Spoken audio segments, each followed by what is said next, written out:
in that office before you. Finishing up my last week now, as a matter of fact. So I know it can be a bit overwhelming, but I'm here to tell you there's nothing to worry about. You'll do fine. So let's just focus on getting you through your first week. Let's see, there's an introductory greeting from the company I'm supposed to read. It's kind of a legal thing, you know.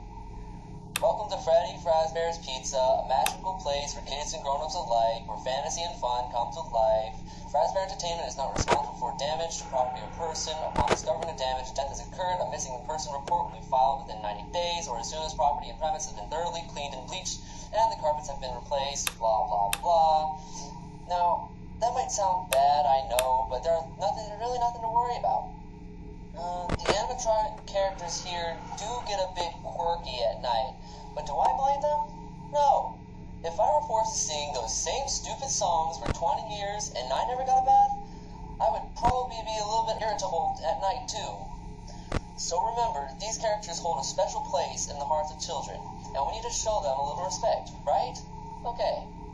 So just be aware, the characters do tend to wander a bit.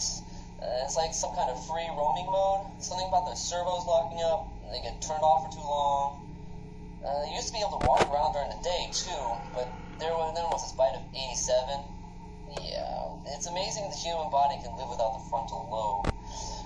Well, considering your safety, the only real risk to you, as a night watchman here, if any, is that these characters, if they happen to see you after hours, probably won't recognize you as a person.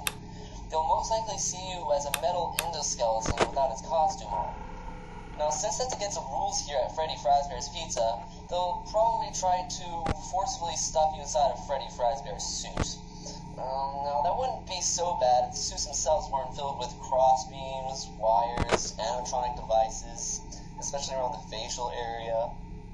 So you can imagine having your head forcefully pressed inside one of those would cause a bit of discomfort and death. But the only parts that you see the light of day again would be your eyeballs and teeth that pop out in front of a mask. Yeah, they don't tell you these things when you first sign up. But hey, your first week should be a breeze. I'll chat with you tomorrow.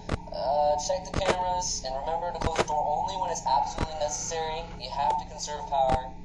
Alright, good night.